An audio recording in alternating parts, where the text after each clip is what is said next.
So the first app which I am going to talk about is the SMS organizer from Microsoft. This app by Microsoft has truly revolutionized, at least in my experience, the way I read my SMS or messages in general. There was a time I used to get scared even checking my inbox, as there were tons and tons and tons and tons and tons. I guess you get the idea. So basically there were a lot of spams in my messages. So the first thing I did was to go into preference and check if there is an option to enable dark theme, and there was it. The dark theme is always pleasing to the eyes. The personal tab will show all the messages which are in my contact list or those numbers which were never reported as spam. So that's one tab I use the most. The transaction tab shows me all the OTPs or one-time passwords, whatever you want to call them. Basically stuff related to your debit or credit bank accounts. Another advantage of this app is after you receive an OTP, it shows you on the top of the notification bar that what is that OTP. You can directly copy the OTP from there and just paste it wherever you want to paste, or in whichever app you were supposed to make the transaction. This is a really well thought of UI design.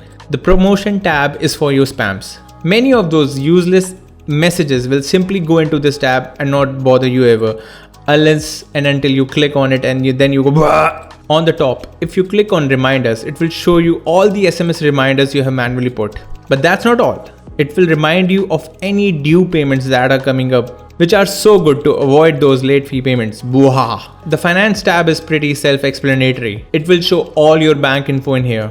Damn, Microsoft knows a lot about you, huh? But what else can we trust? Google knows this stuff too. Facebook might too, Instagram too, WhatsApp too. So never mind all that, because we all use these apps. We all use Android and iOS. So if a corporation ever wants to go evil, they can do whatever they want to do. So always use your credit cards rather than debit cards, but pay on time. I love this reminder app mainly because of its neat interface and how many options it has to customize its widget. You can choose which particular emails reminders do you want to see on the home screen. The default tick to cross a done task is as cleaner as it gets. Other note-taking app I love to use is Evernote. The free version gives you enough storage and usage for your daily needs on 2 devices. There are many nifty features of this basic yet feature-rich app. I would suggest you to definitely check it out. GSam Battery is another app which I love. If you ever wondered which app or process is hogging most of your phone battery, or even if you generally want to keep an eye on the battery performance, this is a must-have app.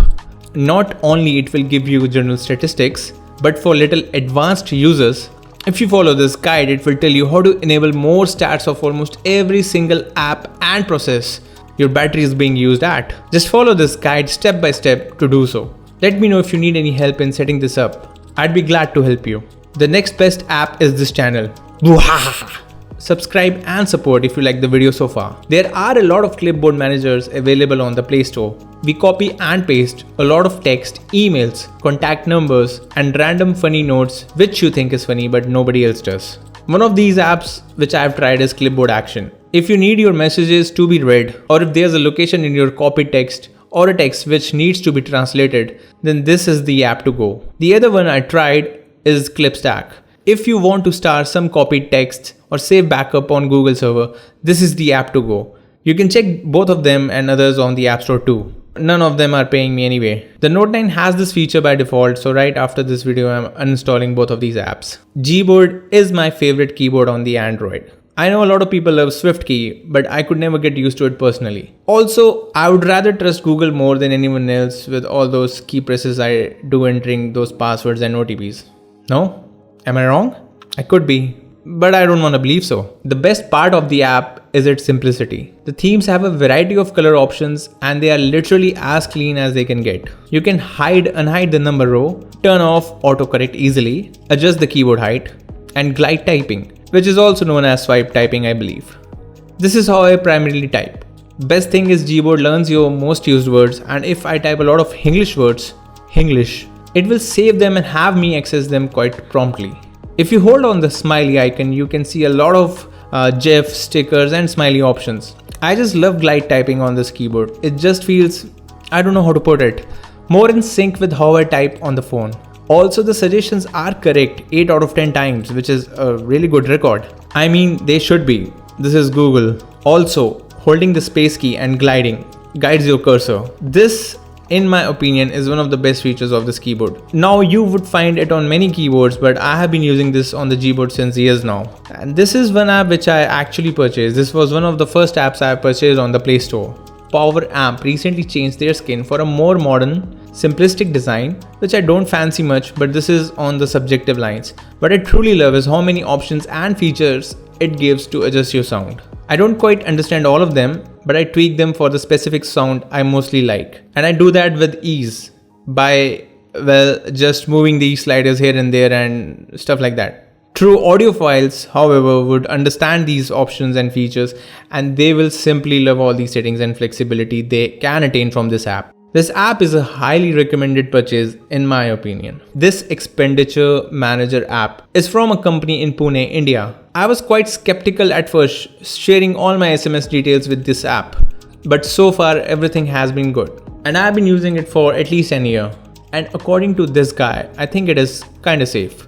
So according to him, Walnut only reads business and transaction messages. It does not read personal messages and ignore OTPs. So it can be considered safe. Anyway, who are we kidding? What data is safe from a team of dedicated hackers who would love to extract your information anyhow by any means? Just don't click on any of the links you don't trust which you get from your friends or family. So my experience with this app has been fantastic due to its simple UI look and experience. It has gone through a lot of changes since I had started using it.